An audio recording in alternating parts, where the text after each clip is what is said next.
Hi, I'm Wilhelm. Why do certain people make us so angry, hurt and defensive? Christ told us to love our enemies and to do good to those who hate us. But how do we do this? First, a little background. We so easily forget that wherever we go, we are constantly radiating our own personal vibration, which includes all our unresolved egoic programs we have created over countless lifetimes through negative thoughts, repressed feelings, demeaning words and dysfunctional reactions, conditionings, traumas, and the beliefs and behaviors from ancestors and our parents. These all keep us from our true nature, which is selfless love, the very substance we are made of and from where we all came. These unloving, ego-based thoughts, beliefs, habits and behaviors become karmic imprints. Together they form what could be called the ego law, which radiates from our burdened soul through our body and shapes our aura, the energetic cocoon that surrounds us from moment to moment. This cocoon or plasma is also called our ego world, as we basically only see ourselves in the projected images or pictures that make up our aura, just like a mirror. And we perceive the world around us through the tainted veil of our egoistic aura.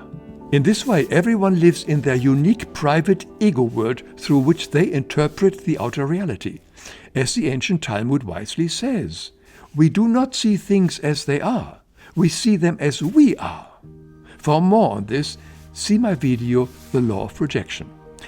Like a magnet, our egoic vibrations attract others who carry similar issues according to the law of attraction, like attracts like.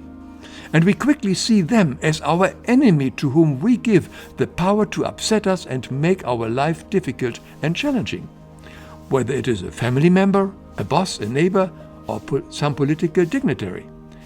If they trigger an emotional reaction in us, we are not seeing them clearly. We are perceiving them through the projections of our own confused egoic mind through the veil of our aura. Christ explains, the apparent enemy can even be a good mirror for your self-recognition when you become upset because of the hostility, which may have many faces. For when something in your neighbor upsets you, the same or similar thing exists in you as well. Yes, our enemies are our mirrors. For as long as we have not resolved or overcome our own issues, we will keep attracting similar people with similar problems. Like if we have anger in us, we attract other people with anger issues into our life until we clear up our own mess.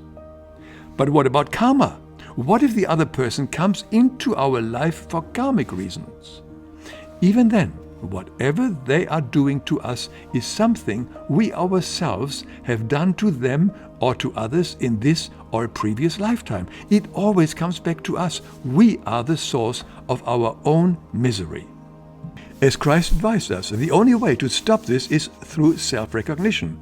We ask ourselves, what is this person reflecting back to me that I'm doing to myself or to others, or wish to do to others? What limiting belief is creating this painful emotion in me? For example, what am I afraid of?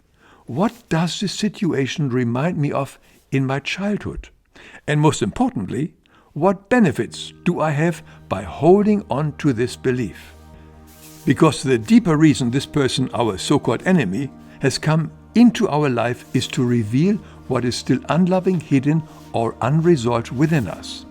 Yes, even before our birth, during our pre-birth planning, we may have arranged with this particular soul to enter our earthly life in order to help us recognize and overcome our inner issues. This loving soul agreed to play the role of our adversary, our enemy, to wake us up. Can we see now that this person may be an angel in disguise? Christ asks us to forgive our enemies, but when we truly understand the process and the greater purpose, is forgiveness still necessary? Once I identified and cleared this issue within myself, with the guidance and help of Christ, that part of my aura is healed. and I can now see my neighbor for who he truly is, no longer through the veil of my projections.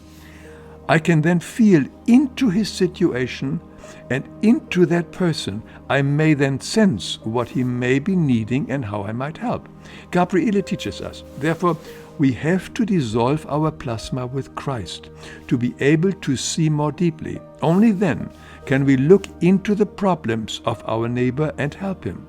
Then we look not only at the shell, not only at the person, we see through him, grasp his feelings and thoughts, and know how we can help him, what we can say to him, and how we should deal with everything we encounter. But once we have learned our lesson and make changes, we may notice that the other person either also changes their behavior pattern or even vanishes from our life, as his purpose has been fulfilled. As Byron Katie said it so clearly, everyone and everything is here to bring us home.